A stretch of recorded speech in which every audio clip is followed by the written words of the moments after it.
ಕಾಂಗ್ರೆಸ್ ಪಕ್ಷದ ಅಧ್ಯಕ್ಷರು ನಮ್ಮ ಹಿರಿಯರಾದ ಬಿ.ಕೆ. ಹರಿಪ್ರಸಾದ್ ಅವರೇ, ನನ್ನ ಸಹೋದ್ಯೋಗಿಗಳಾದ ರಾಮಲಿಂಗಾರೆಡ್ಡಿ ಅವರೇ, ಶಿವರಾಜ್ ಚಂದ್ರಿ ಅವರೇ, ಉಮಾಶ್ರೀ ಅವರೇ, ಪ್ರಾಣಿ ಸತೀಶರು, ಹನುಮಂತಯ್ಯ, ನಜೀರು, ದೇವತಾ ನಾಯಕರು ಇವರೆಲ್ಲ ಕೂಡ ಗೋಪಾಲಕೃಷ್ಣ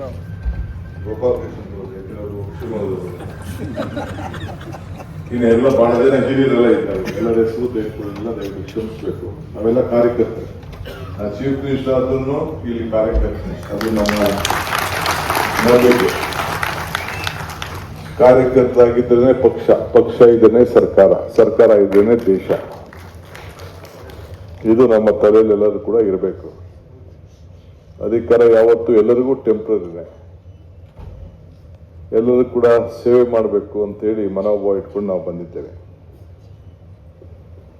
ಸ್ವಾತಂತ್ರ್ಯಕ್ಕೆ ಬೆಲೆ ಕಟ್ಟಲಿಕ್ಕೆ ಸಾಧ್ಯ ಇಲ್ಲ. ಸ್ವಾತಂತ್ರ್ಯವೇ ನಮ್ಮ ಜೀವನದ ಉಸಿರು. ಇವತ್ತು ಸ್ವಾತಂತ್ರ್ಯಕ್ಕೆ ಮುನ್ನುಡಿಯನ್ನ ಬರೆದಂತ ಒಂದು ಪವಿತ್ರವಾದಂತ ದಿನ. ಕಾಂಗ್ರೆಸ್ ಕಚೇರಿಯಲ್ಲಿ ಇವತ್ತು ನಾವು ಭಾರತ್ ಜೋಡೋ ಭವನದಲ್ಲಿ ಈ ಪವಿತ್ರವಾದಂಥ ಕಾರ್ಯಕ್ರಮವನ್ನ ನಿರ್ವಹಿಸ್ತಾ ಇದ್ದೀವಿ. ಇಲ್ಲಿ ವಾಕ್ಯ ಗೋಷ್ಠಿಯ ಇಲ್ಲಿದೆ: ಬ್ರಿಟಿಷರೇ ಭಾರತವನ್ನು ಬಿಟ್ಟು ತೊಲಗಿ, ಸರ್ವಾಧಿಕಾರ ಮನಸ್ಥಿತಿ ಅಧಿಕಾರ ಬಿಟ್ಟು ತೊಲಗಿ. ಅಂದು ಸ್ವರಾಜ್ಯ ನಮ್ಮ ಜನ್ಮಿಸಿದ ಹಕ್ಕು, ಪ್ರತಿಭಟನೆ ನಮ್ಮ ಜನ್ಮಸಿದ್ಧ ಹಕ್ಕು ಅಂತ ಹೇಳಿ ಈ ಕ್ವಿಟ್ ಇಂಡಿಯಾ ಚಳವಳಿಯಲ್ಲಿ ನಾವು ಇದನ್ನ ಮಾಡ್ಕೊಂಡು ಬಂದಿದ್ದೇವೆ. ಗಾಂಧೀಜಿಯವರ ನೇತೃತ್ವದಲ್ಲಿ ಈ ಚಳವಳಿ ನಡೆದು ಇಡೀ ದೇಶಕ್ಕೆ ಒಂದು ದೊಡ್ಡ ಅಡಿಪಾಯವನ್ನು ಮಾಡಿ ಒಂದು ದೊಡ್ಡ ಸಂಕಲ್ಪವನ್ನು ಮಾಡಿದಂಥ ಒಂದು ಪವಿತ್ರವಾದಂಥ ದಿನ. ನಾವೆಲ್ಲ ಈ ಚಿತ್ರದಲ್ಲಿ ನೆಹರು, ಪಟೇಲ್ರು, ಮೌಲಾನಾ ಆಜಾದ್ರವರು, ಅಬ್ದುಲ್ ಕಲಾಂ ಇವೆಲ್ಲೂ ಕೂಡ ಎಲ್ಲ ಹಿರಿಯರು ಹೆಜ್ಜೆ ಇಡ್ತಾ ಇದ್ದನ್ನು ನಾವೆಲ್ಲ ಗಮನಿಸಿದ್ದೇವೆ. ಜನಾರ್ದನ್ ಪೂಜಾರಿ ಅವರು ಕಾಂಗ್ರೆಸ್ ಪಕ್ಷದ ಅಧ್ಯಕ್ಷರಾಗಿದ್ದಂಥ ಸಂದರ್ಭದಲ್ಲಿ ನಮ್ಮನ್ನೆಲ್ಲ ಗುಜರಾತ್ಗೆ ಕರ್ಕೊಂಡೋಗಿ ನಾವು ಕೂಡ ಬೆಳಗ್ಗೆ ಅಷ್ಟೊತ್ತಿಗೆ ಒಂದಷ್ಟು 8-10 ಕಿಲೋಮೀಟರ್ ಆ ಪವಿತ್ರವಾದಂಥ ಭೂಮಿಲಿ ಹೆಜ್ಜೆ ಹಾಕಿದ್ದು ನನಗೂ ಕೂಡ ಈಗ ನನಗೆ ನೆನಪು ಬರ್ತಾ ಇದೆ. ಹಿರಿಯರ ಹೋರಾಟದ ಪರವಾಗಿ ನಮ್ಮೆಲ್ಲರೂ ಕೂಡ ಅಧಿಕಾರ ಬಂದಿದೆ, ಪ್ರಜಾಪ್ರಭುತ್ವ ಬಂದಿದೆ, ಸಮಾನತೆಯಿಂದ ಬಾಳಲಿಕ್ಕೆ ಒಂದು ಅವಕಾಶ ಕೂಡ ಇದೆ. ಸಂವಿಧಾನನೇ ಇವತ್ತು ನಮಗೆ ಬೈಬಲ್, ಕುರಾನ್, ಭಗವದ್ಗೀತೆ ಎಲ್ಲ ಕೂಡ ಇವತ್ತು ನಮಗೆ ಸಂವಿಧಾನ ಕೂಡ ಈ ಆಶ್ರಯದಲ್ಲಿ ಹೊರಹೊಮ್ಮಿಸಿದೆ. ನನ್ನ ಹೆಗಲ ಮೇಲೆ ತ್ರಿವರ್ಣ ಧ್ವಜ ಇದೆ. ಈ ತ್ರಿವರ್ಣ ಧ್ವಜ ಬೇರೆ ಯಾವ ಪಾರ್ಟಿಯವ್ರ ಕೈಲೂ ಹಾಕೊಳ್ಳಿಕ್ಕೆ ಸಾಧ್ಯ ಇಲ್ಲ. ಯಾರೊಬ್ಬ ನಮ್ಮ ಕಾರ್ಯಕರ್ತ ಸತ್ತರೆ, ಯಾವ್ದಾದ್ರು ಮಂತ್ರಿ ಸತ್ತರೆ, ಒಬ್ಬ ಹಿರಿಯ ನಾಯಕರು ಸಿಗ್ತಿದ್ರೆ ನಾವು ರಾಷ್ಟ್ರ ಧ್ವಜವನ್ನು ಕೊಟ್ಟು ಗೌರವವನ್ನ ಸಲ್ಲಿಸ್ತೇವೆ. ಆದರೆ ಈ ತ್ರಿವರ್ಣ ಧ್ವಜ ನನ್ನ ಹೆಗಲ ಮೇಲೆ ಏನಿದೆ, ಪ್ರತಿಯೊಬ್ಬ ಕಾರ್ಯಕರ್ತರು ಕೂಡ ಗೌರವ ಕೊಡುವಂತ ಒಂದು ಪವಿತ್ರವಾದಂತ ಈ ಧ್ವಜವನ್ನ ಕಾಂಗ್ರೆಸ್ ಪಕ್ಷ ನಿಮ್ಮೆಲ್ಲರೂ ಕೂಡ ಕೊಟ್ಟಿದೆ. ಇದನ್ನ ನಾವು ಯಾವ ರೀತಿ ಕಾಪಾಡಬೇಕು, ಯಾವ ರೀತಿ ಉಳಿಸ್ಕೊಳ್ಬೇಕು ಅನ್ನೋದು ಬಹಳ ಮುಖ್ಯವಾದಂತ ವಿಚಾರ. ಕಾಂಗ್ರೆಸ್ ಪಕ್ಷ ಯಾವತ್ತು ಜಗ್ಗಲ್ಲ, ಕುಗ್ಗಲ್ಲ, ಬಗ್ಗಲ್ಲ. ಇದು ತಾವೆಲ್ಲ ಗಮನದಲ್ಲಿ ತಾವು ಇಟ್ಕೊಳ್ಬೇಕು. ಈ ರಾಜ್ಯದಲ್ಲಿ ಕಾಂಗ್ರೆಸ್ ಸರ್ಕಾರ ಅಧಿಕಾರಕ್ಕೆ ಬಂದಿದೆ. ದೇಶದಲ್ಲಿ ಒಂದು ದೊಡ್ಡ ಷಡ್ಯಂತ್ರ ನಡೀತು. ಗಾಂಧಿ ಕುಟುಂಬನ ಕಾಂಗ್ರೆಸ್ನ ಹೊರಗಾಕ್ಬೇಕು ಅಂತೇಳಿ ಅನೇಕ ಪಕ್ಷಗಳು ದೊಡ್ಡ ದೊಡ್ಡ ತೀರ್ಮಾನಗಳು ಮಾಡಿ ನಮ್ಮ UPA ಸರ್ಕಾರನ ನಾವೆಲ್ಲ ಸೋಲ್ಬೇಕಾದಂಥ ಒಂದು ಪರಿಸ್ಥಿತಿ ಬಂತು. ಆದರೂ ಕೂಡ ನಮ್ಮ ಇಂಡಿಯಾ ಒಕ್ಕೂಟ ಒಂದು 25-26 ಸೀಟಿಂದ ನಮ್ದು ಕಡಿಮೆ ಆಯಿತು. ಆದರೆ ರಾಜಕಾರಣದಲ್ಲಿ ಯಾರಿಗೂ ಅಧಿಕಾರ ಶಾಶ್ವತ ಅಲ್ಲ, ಪಕ್ಷಗಳಿಗೂ ಇಲ್ಲ, ವ್ಯಕ್ತಿಗೂ ಅಲ್ಲ. ಆದರೆ ನಮ್ಮ ನಿಯಮ, ನಮ್ಮ ಬದ್ಧತೆ ಏನು ನಾವು ಇಟ್ಕೊಂಡು ಬಂದಿದ್ದೀವಿ ಅದು ಯಾವಾಗಲೂ ಕೂಡ ಮುಂದುವರ್ಸ್ಕೊಂಡು ಹೋಗುವಂಥದ್ದು. ಇವತ್ತು ಭಾರತಕ್ಕೆ ಒಂದು ದೊಡ್ಡ ಸಂಕಟ ಬಂದಿದೆ. ಯುವಕರಿಗೆ ಮಾರ್ಗದರ್ಶನ ಕೊಡಬೇಕು, ಈ ದೇಶದ ಐಕ್ಯತೆ, ಸಮಗ್ರತೆ, ಶಾಂತಿ ಕಾಪಾಡಬೇಕು ಅಂತ ಹೇಳಿ ನಮ್ಮ ನಾಯಕರಾದಂಥ ರಾಹುಲ್ ಗಾಂಧಿಯವರು ಕನ್ಯಾಕುಮಾರಿಯಿಂದ ಕಾಶ್ಮೀರವರೆಗೂ ಭಾರತ್ ಜೋಡೋ ಯಾತ್ರೆನ ಮಾಡಿದ್ರು. ಇದು ಈ ದೇಶದ ಇತಿಹಾಸದಲ್ಲಿ ಇದು ಸಾಮಾನ್ಯವಾದಂಥ ಕೆಲಸ ಅಲ್ಲ. ನಮ್ಮ ರಾಜ್ಯದಲ್ಲೂ ಕೂಡ ಆ ಜವಾಬ್ದಾರಿಯನ್ನು ನಮ್ಮ ಪಕ್ಷದ ಅಧ್ಯಕ್ಷರಾಗಿರುವಂಥ ಹರಿಪ್ರಸಾದ್ ಕೂಡ, ನಾನು ಪಕ್ಷದ ಅಧ್ಯಕ್ಷ ಆಗಿದ್ದಂಥ ಸಂದರ್ಭದಲ್ಲಿ ರಾಷ್ಟ್ರೀಯ ಸಮಿತಿ ಜೊತೆಲಿ ಅವರು ಕೂಡ ಹೆಜ್ಜೆಯನ್ನು ಹಾಕಿ ಅದಕ್ಕೆ ಶಕ್ತಿಯನ್ನು ಕೂಡ ತುಂಬಿದ್ರು. ನಮ್ಮ ರಾಜ್ಯದಲ್ಲೂ ಕೂಡ ಎಲ್ಲಿ ನಾವು ಚಾಮರಾಜನಗರದಿಂದ ಪ್ರಾರಂಭ ಮಾಡಿದ್ದೇವೆ, ಗುಂಡ್ಲುಪೇಟೆಯಿಂದ, ಕೊನೆ ಬಳ್ಳಾರಿ ಬಿಟ್ಟು ರಾಯಚೂರು ಬಿಟ್ಟು ಕೊನೆಗೆ ಮುಟ್ಟೋವರೆಗೂ ಕೂಡ ಒಂದು ಹೊಸ ಸ್ವರೂಪವನ್ನು ಕೊಟ್ಟು ಆ ಹೆಜ್ಜೆ, ಆ ಚಳುವಳಿ, ಆ ನಡಿಗೆ ಎಲ್ಲಿ ಇತ್ತೋ ಎಲ್ಲ ಕಡೆ ಕೂಡ ಕಾಂಗ್ರೆಸ್ ಪಕ್ಷ ಬಹಳ ಅಚ್ಚಲವಾದಂಥ ನಂಬಿಕೆಯಿಂದ ಜನರು ಈ ಹೋರಾಟಕ್ಕೆ ಒಂದು ಅರ್ಥ ಇದೆ ಅಂತ ಹೇಳಿ, ಅಂದು ಯಾವ ರೀತಿ ಬ್ರಿಟಿಷರನ್ನ ತೊಲಗಿಸ್ಬೇಕು ಅಂತ ಹೇಳಿ ಇಡೀ ರಾಷ್ಟ್ರದಲ್ಲೇ ಒಂದು ಚಳವಳಿ ನಡೀತೋ, ಅದೇ ರೀತಿ ನಮ್ಮ ಕರ್ನಾಟಕದಲ್ಲಿ ಈ ಭಾರತ್ ಜೋಡಿಯ ಹೆಜ್ಜೆ ಕಾಂಗ್ರೆಸ್ ಪಕ್ಷ 136 ಸೀಟ್ ಬರಲಿಕ್ಕೆ ತಾವೆಲ್ಲ ಕಾರಣಕರ್ತರಾದರು. ಈಗ ನಾನು ಭಾರತ್ ಜೋಡೋ ಭವನದಲ್ಲಿ ಇದ್ದೇನೆ. ಕಳೆದ ವರ್ಷ ಮಹಾತ್ಮ ಗಾಂಧೀಜಿಯವರ ಕಾಂಗ್ರೆಸ್ನ ಅಧ್ಯಕ್ಷಗಿರಿಯನ್ನ ಬಹಳ ಸಂಭ್ರಮದಿಂದ ಮಲ್ಲಿಕಾರ್ಜುನ್ ಖರ್ಗೆಯವರ ಮುಖಂಡತ್ವದಲ್ಲಿ ಬೆಳಗಾಂನಲ್ಲಿ ನಾವು ಕಾರ್ಯಕ್ರಮವನ್ನು ನೆರವೇರಿಸಿತು. ಆ ಕಾರ್ಯಕ್ರಮ ಜೈ ಬಾಪು, ಜೈ ಭೀಮ್, ಜೈ ಸಂವಿಧಾನ ಈ ಘೋಷಣೆ ಮುಖಾಂತರ ನಾವೆಲ್ಲ ಸೇರಿ ಮಾಡಿದೆವು. ಅದರ ನೆನಪಿನಲ್ಲಿ ಇವತ್ತು ನಾವೆಲ್ಲ ಕೂಡ ಇದನ್ನು ಉಳಿಸಬೇಕು ಅಂತ ಹೇಳಿ ಮುಂದಕ್ಕೆ 100 ಕಾಂಗ್ರೆಸ್ ಕಚೇರಿಗಳನ್ನ ಕಟ್ತೀನಿ ಅಂತೇಳಿ ಈಗಾಗಲೇ ನಾನು ಘೋಷಣೆಯನ್ನು ಮಾಡಿ ಈ ದೇಶಕ್ಕೆ ಕಾಂಗ್ರೆಸ್ ಪಕ್ಷದ ಅಧ್ಯಕ್ಷ ಆದ ಮೇಲೆ ಒಂದು ಸಾಕ್ಷಿ ಗುಡ್ಡೆಯನ್ನು ಬಿಟ್ಟು ಹೋಗ್ಬೇಕು ಅಂತ ಹೇಳಿ ಈಗಾಗಲೇ ಪ್ರತಿಯೊಂದು ತಾಲೂಕುಗಳು ಕೂಡ ಜಾಗವನ್ನು ನಾವೇನು 100 ಎಕರೆ ಬಿಜೆಪಿ ತರ ತೆಗೆದುಕೊಂಡಿಲ್ಲ, 100 ಸಂಸ್ಥೆಗಳನ್ನು ನಾವೇನು ಕಟ್ಟಿಲ್ಲ. ಆದರೆ ಪಕ್ಷದ ಕಚೇರಿ ನಮಗೆ ಕಾಂಗ್ರೆಸ್ ಕಚೇರಿ, ಕಾಂಗ್ರೆಸ್ ಭವನ, ಇಂದಿರಾ ಭವನ, ರಾಜೀವ್ ಭವನ, ಪ್ರಿಯದರ್ಶಿನಿ ಭವನ ಇವೆಲ್ಲ ಕೂಡ ನಮಗೆ ಒಂದು ದೇವಸ್ಥಾನದ ಒಂದು ಸ್ವರೂಪ. ಅದಕ್ಕೆ ಇವತ್ತು ನಮ್ಮ ಈ ಒಂದು ಕಚೇರಿಗಳಿಗೆ ಹೊಸ ರೂಪವನ್ನು ಕೊಟ್ಟು ನಿಮಗೆಲ್ಲರೂ ಕೂಡ ನಿಮ್ಮ ನೋವು, ನಿಮ್ಮ ದುಃಖ, ನಿಮ್ಮ ದುಮಾನಗಳು ಪರಿವಾರ ಆಗಲಿ ಅಂತ ಹೇಳಿ ಈ ಕಚೇರಿಗಳಿಗೆ ಎಲ್ಲರೂ ಕೂಡ ಒಂದು ಕಡೆ ಶಾಸಕರು, ಅಧಿಕಾರ, ಜಾಗ ಬೇರೆ ಇರ್ಬೋದು, ಆದರೆ ಇಲ್ಲಿ ಇದಕ್ಕೆ ಪ್ರತ್ಯೇಕವಾದಂಥ ನಿಮ್ಮ ನೋವುಗಳನ್ನು ಪರಿಹಾರವನ್ನು ಮಾಡಿಕೊಡ್ಲಿಕ್ಕೆ ಈ ದೇಶದ ಇತಿಹಾಸದ ಹಿನ್ನೆಲೆಯಲ್ಲಿ ಇದಾಗಬೇಕು ಅಂತೇಳಿ ಈಗಾಗಲೇ ಕಾರ್ಯಕ್ರಮವನ್ನು ರೂಪಿಸಿ ಜಾಗಗಳನ್ನ ನಿಗದಿ ಮಾಡಿದ್ದೇವೆ. ಸದ್ಯದಲ್ಲೇ ರಾಹುಲ್ ಗಾಂಧಿ ಸಾಹೇಬರು, ಮಲ್ಲಿಕಾರ್ಜುನ್ ಖರ್ಗೆ ಸಾಹೇಬರು ಅವರು ನಮ್ಮ ರಾಜ್ಯಕ್ಕೆ ಬಂದು ಏನು ನಮ್ಮ ಗಾಂಧಿನಗರದಲ್ಲಿದ್ದಂಥ ನಮ್ಮ ಹಳೆ ಕಾಂಗ್ರೆಸ್ ಕಚೇರಿ ಈಗಾಗಲೇ ಒಡೆದಾಕಿದ್ದೇನೆ, ಪ್ಲಾನ್ ಎಲ್ಲ ರೆಡಿಯಾಗಿದೆ. ಸದ್ಯದಲ್ಲೇ ಅದಕ್ಕೆ ಭೂಮಿ ಪೂಜೆಯನ್ನು ಖರ್ಗೆ ಸಾಹೇಬರ ಮುಖಂಡತ್ವದಲ್ಲಿ, ರಾಹುಲ್ ಗಾಂಧಿಯವರ ನಾಯಕತ್ವದಲ್ಲಿ, ಅಧ್ಯಕ್ಷತೆಯಲ್ಲಿ ರಾಹುಲ್ ಗಾಂಧಿಯವರ ನಾಯಕತ್ವದಲ್ಲಿ, ಹರಿಪ್ರಸಾದ್ ಅವರ ಸ್ಥಳೀಯ ಅಧ್ಯಕ್ಷತೆಯಲ್ಲಿ ಇವತ್ತು ಅದನ್ನು ನೆರವೇರಿಸಲಿಕ್ಕೆ ಈಗಾಗಲೇ ಕಾರ್ಯಕ್ರಮವನ್ನು ರೂಪಿಸಿದ್ದೇವೆ. ಆ ದಿನ ನಾನು ಇಲ್ಲಿಂದನೇ ಸಂದೇಶವನ್ನು ಕೊಡ್ತಾ ಇದ್ದೇನೆ. 100 ಕಚೇರಿಗಳನ್ನ ಏನು ನಿಗದಿ ಮಾಡಿದ್ದೇವೆ ಅಲ್ಲೇ ಮಿಕ್ಕಿದ, ಯಾಕೆಂದ್ರೆ ಆ ಜಾಗದಲ್ಲಿ ಸಾವಿರಾರು ಜನ, 50,000 ಜನ, ಲಕ್ಷ ಕರ್ಕೊಂಡು ಬರ್ಲಿಕ್ಕೆ ಕುಣಿಸ್ಕೊಳ್ಳಿಕ್ಕೆ ಆಗುದಿಲ್ಲ. 1,000 ಜನ ಮಾತ್ರ ಅಲ್ಲಿ ಕೂತ್ಕೊಳ್ಳಿಕ್ಕೆ ಒಂದು ಅವಕಾಶ ಇದೆ.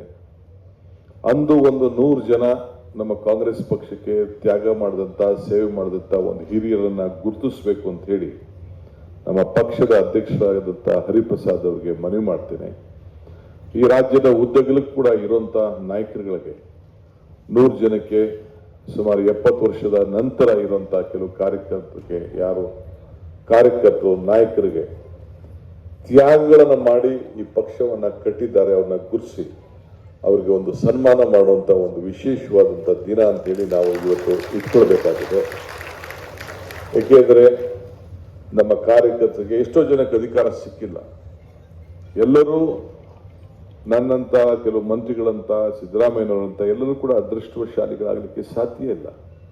ಎಷ್ಟೋ ಜನ ಕಾರ್ಯಕರ್ತರಿಗೆ ಏನೂ ಒಂದು ಸಣ್ಣ ಅಧಿಕಾರ ಕೂಡ ಕೊಡಲಿಕ್ಕೆ ಆಗಿಲ್ಲ. ಆದರೆ ಈ ಪಕ್ಷ ಉಳ್ಕೊಂಡಿರೋದು, ಈ ಆಧಾರ ಸ್ತಂಭವಾಗಿ ನಿಂತಿರೋಂಥದ್ದು ಈ ಕಾರ್ಯಕರ್ತರಿಂದನೇ ಅನ್ನೋ ಒಂದು ಸಂದೇಶವನ್ನು ಕೂಡ ಕೊಡಬೇಕಾದ್ದು ನಮ್ಮೆಲ್ಲರ ಜವಾಬ್ದಾರಿ ಇದೆ. ಆದ್ರಿಂದ ಅಂತ ಯಾರ್ಯಾರ ನಾಯಕರುಗಳು ರಾಜ್ಯದ ಉದ್ದಗಲೂ ಕೂಡ ನಿಮಗೆ ಕಾಣ್ತದೆ, ಅದನ್ನು ನಮ್ಮ ಪಕ್ಷದ ಅಧ್ಯಕ್ಷರಿಗೆ ಸಲ್ಲಿಸಬೇಕು.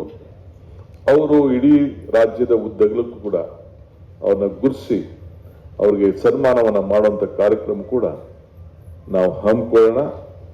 ಏಕೆಂದರೆ ನೆನಪಿನಲ್ಲಿ ಎಲ್ಲರೂ ಕೂಡ ವಿವಿಧ ರೀತಿಯಲ್ಲಿ ನಾವು ಗೌರವ ಕೊಡಲಿಕ್ಕೆ ಸಾಧ್ಯ ಇಲ್ಲ. ಈಗಾಗಲೇ ನಾನು ಹಿಂದೆ ತೀರ್ಮಾನ ಮಾಡಿದ್ದೇನೆ, ಪಕ್ಷಕ್ಕೆ ಯಾರ್ಯಾರು ಭೂಮಿಗಳನ್ನ ದಾನ ಮಾಡಿದ್ದಾರೆ, ಆ ಭೂಮಿಗೆ ಯಾರ್ಯಾರು ಹಣವನ್ನ ಕಟ್ಟಿದ್ದಾರೆ, ಅವರು ಕೂಡ ವಿಶೇಷವಾಗಿ ನಾವು ಗೌರವದ ಒಂದು ದೊಡ್ಡ ಗೌರವವನ್ನು ಸಲ್ಲಿಸಿ ಅವರು ಕೂಡ ಮುಂದಿನ ಪೀಳಿಗೆಗೆ ಅವರ ಮನೆಯಲ್ಲಿ ಒಂದು ಶಾಶ್ವತವಾಗಿ ನಾವು ಯಾವ ರೀತಿ ರಾಜ್ಯೋತ್ಸವ ಸಂದರ್ಭದಲ್ಲಿ ಅವರಿಗೆಲ್ಲರೂ ಕೂಡ ಒಂದು ದೊಡ್ಡ ಒಂದು ಗೌರವನ ಕೊಡ್ತೇವೆ, ಯಾವ ರೀತಿ ಅವ್ರಿಗೊಂದು ಪತ್ರವನ್ನು ಕೊಡ್ತೇವೆ, ಆ ರೀತಿ ಅವ್ರಿಗೂ ಕೂಡ ಉಳಿಸುವಂತ ಕಾರ್ಯಕ್ರಮ ಕೂಡ ಈಗಾಗಲೇ ನಾನು ಸಿದ್ಧತೆಯನ್ನ ಮಾಡಿ ತಯಾರು ಮಾಡಿ ಇಟ್ಕೊಂಡಿದ್ದೇನೆ. ಅನೇಕ ಕಾರಣದಿಂದ ಅದು ಮುಂದಕ್ಕೆ ಹೋಯಿತು. ಸೊ ಆ ಕೆಲಸ ಕೂಡ ಈ ಸಂದರ್ಭದಲ್ಲಿ ಯಾರಾದರೂ ಖಂಡಿತ ಸಹಾಯ ಮಾಡಿದ್ದಾರೆ ನಾಯಕರುಗಳು, ಅವ್ರ ಹೆಸರಲ್ಲಿ ಮಾಡಿರ್ಬೋದು, ಬೇರೆ ಮುಖಾಂತರ ಅವ್ರು ಮಾಡಿಸಿರ್ಬೋದು, ಅವರು ಕೂಡ ಗೌರವಿಸಬೇಕಾದಂತ ಕರ್ತವ್ಯ. ಯಾಕೆಂದ್ರೆ ಎಲ್ಲ ದಾನಕ್ಕೆ ಕೆಲವರು ಭೂಮಿ ದಾನ ಮಾಡಿದ್ದಾರೆ, ಕೆಲವರು ಹಣ ದಾನ ಮಾಡಿದ್ದಾರೆ. ಅದಕ್ಕೆ ಲೆಕ್ಕಾಚಾರ ಇಟ್ಟು ನಾವು ಅದಕ್ಕೆ ಗೌರವವನ್ನು ಸಲ್ಲಿಸಬೇಕು ಅಂತೇಳಿ ಕಾರ್ಯಕ್ರಮ ರೂಪಿಸಿದ್ದೇವೆ. ರಾಮಲಿಂಗಾರೆಡ್ಡಿ ಅವರ ಅಧ್ಯಕ್ಷತೆಯಲ್ಲಿ ಬೆಂಗಳೂರು ನಗರದ ಕಾಂಗ್ರೆಸ್ ಕಚೇರಿಯನ್ನು ಕೂಡ ಇಲ್ಲೇ ಪಕ್ಕದಲ್ಲೇ ಅದನ್ನು ಕಟ್ಟಬೇಕು ಅಂತೇಳಿ ಈಗಾಗಲೇ ಅವರು ಸಿದ್ಧತೆ ಕೂಡ ಅವರು ಕೂಡ ಮಾಡಿಕೊಂಡಿದ್ದಾರೆ. ಹಂಗೆ ಒಂದು ಈ ಕಾಲ ಘಟ್ಟಕದಲ್ಲಿ ಈ ಮಹಾತ್ಮ ಗಾಂಧೀಜಿಯವರ 100 ವರ್ಷದ ಅಧಿಕಾರದ ಸಂಭ್ರಮದಲ್ಲಿ ಎಸಿಸಿ ಅಧ್ಯಕ್ಷರು ನಮ್ಮ ರಾಜ್ಯದವರು ಆಗಿರುವಂತಹ ಸಂದರ್ಭದಲ್ಲಿ ಇಂಥ 100 ದೇವಸ್ಥಾನಗಳು ಕಟ್ಟಲಿಕ್ಕೆ ನಿಮ್ಮೆಲ್ಲರ ಸಹಕಾರ, ನೀವೆಲ್ಲ ಇಲ್ಲಿ ಬೆಂಗಳೂರು ನಗರದವರು ಇರ್ಬೋದು, ಹೊರಗಡೆ ಇರ್ಬೋದು, ಆದರೆ ನನ್ನ ಸಂದೇಶ ಒಂದು ಪಕ್ಷದ ಅಧ್ಯಕ್ಷನಾಗಿ ಆಗಿದ್ದಂಥವನು, ಒಬ್ಬ ಕಾರ್ಯಕರ್ತನಾಗಿದ್ದವನು, ಈ ರಾಜ್ಯದ ಮುಖ್ಯಮಂತ್ರಿ ಆಗಿದ್ದವನು, ಎಲ್ಲ ನನ್ನ ಶಾಸಕ ಮಿತ್ರಗಳಿಗೆ, ಮಂತ್ರಿಗಳಿಗೆ, ನಮ್ಮ ಪಕ್ಷದ ಅಧ್ಯಕ್ಷಗಳಿಗೆ, ತಾಲೂಕು ಅಧ್ಯಕ್ಷಗಳಿಗೆ, ಜಿಲ್ಲಾ ಅಧ್ಯಕ್ಷಗಳಿಗೆ ಈ ಸೂಚನೆಯನ್ನು ಈ ವೇದಿಕೆ ಮುಖಾಂತರ ಕೊಡಲಿಕ್ಕೆ ನಾನು ಬಯಸ್ತಾ ಇದ್ದೇನೆ. ಇವತ್ತು ಇದಲ್ಲದೆ ಭಾರತ್ ಜೋಡೋ ಭವನದಲ್ಲಿ ನಾವು ಇದ್ದೇವೆ. ಏನು ಈ ಭಾರತ್ ಜೋಡೋ ಭವನ, ಯಾಕೆ ಈ ಭಾರತ್ ಜೋಡೋ, ಈ ಹೆಸರು ಯಾಕೆ ಉಳಿಬೇಕು ಅಂದ್ರೆ, ಈ ದೇಶದಲ್ಲಿ ಯಾರು ಕೂಡ ಇಂಥ ನಡಿಗೆ, ಇಂಥ ಚಳುವಳಿಯನ್ನ ಮಹಾತ್ಮ ಗಾಂಧೀಜಿಯವರ ನಾಯಕತ್ವದಲ್ಲಿ ನಡೆದಿದ್ದು ಬಿಟ್ರೆ, ಮಧ್ಯ ಚಂದ್ರಶೇಖರ್ ಅವರು ಕೆಲವು ಸಂದರ್ಭದಲ್ಲಿ ಅದಕ್ಕೊಂದು ಸ್ವರೂಪವನ್ನ ಅವ್ರ ಕಾಲದಲ್ಲಿ ಒಂದು ಇಷ್ಟರ ಮಟ್ಟಕ್ಕೆ ಆಗದೆ ಹೋದ್ರು ಕೂಡ ಮತ್ತೊಂದು ಈ ದೇಶದ ಇತಿಹಾಸದ ನಡಿಗೆ ಯಾವ್ದಾದ್ರು ಕಾಶ್ಮೀರದಿಂದ ಕನ್ಯಾಕುಮಾರಿಗೆ ಇತ್ತು ಅಂತಂದ್ರೆ ಇದು ಭಾರತ್ ಜೋಡೋ ಯಾತ್ರೆ ಅನ್ನೋದನ್ನ ಯಾರು ಕೂಡ ಮರೀಲಿಕ್ಕೆ ಸಾಧ್ಯ ಇಲ್ಲ. ಇದನ್ನ ಉಳಿಸ್ಬೇಕು, ಇದ್ರ ತತ್ವ, ಇದ್ರ ನೀತಿ ಇರಬೇಕು. ನಾನು ಅಧಿಕಾರ ತೆಗೆದುಕೊಂಡಂತ ಮೊದಲನೇ ದಿನ ನಾನು ತೆಗೆದುಕೊಂಡಂತ ನನ್ನ ಮನಸ್ಸಿಗೆ, ನನ್ನ ಭಾವನೆಗೆ, ನನಗೆ ಅತಿ ಹೆಚ್ಚು ಇಷ್ಟವಾದಂತ ಒಂದು ಕಾರ್ಯಕ್ರಮ ಏನು ರೂಪಿಸಿದ್ದೇನೆಂದ್ರೆ, ಪ್ರತಿ ಪಂಚಾಯತಿಯಲ್ಲಿ, ಪ್ರತಿ ವಾರ್ಡ್ನಲ್ಲಿ ಸುಮಾರು 10,000 ಜನಸಂಖ್ಯೆಯನ್ನ ಗಮನದಲ್ಲಿ ಇಟ್ಕೊಂಡು, 7ರಿಂದ 10,000 ಗಮನ ಇಟ್ಕೊಂಡು 10,000 ಭಾರತ್ ಜೋಡೋ ಯುವ ಶಕ್ತಿ ಸಂಘಗಳನ್ನ ನಿರ್ಮಾಣ ಮಾಡಲಿಕ್ಕೆ ಸರ್ಕಾರ ಈಗಾಗಲೇ ಆದೇಶವನ್ನ ಮಾಡಿದೆ. ನಮ್ಮ ಯುವ ಇಲಾಖೆ ಏನಿದೆ ಅದು ಮುಂದಾಳತ್ವವನ್ನು ತೆಗೆದುಕೊಳ್ತಾ ಇದೆ. ಈಗಾಗಲೇ ಅದಕ್ಕೆ ರೂಪರೇಷೆಗಳನ್ನ ಕೊಟ್ಟಿದ್ದೇವೆ.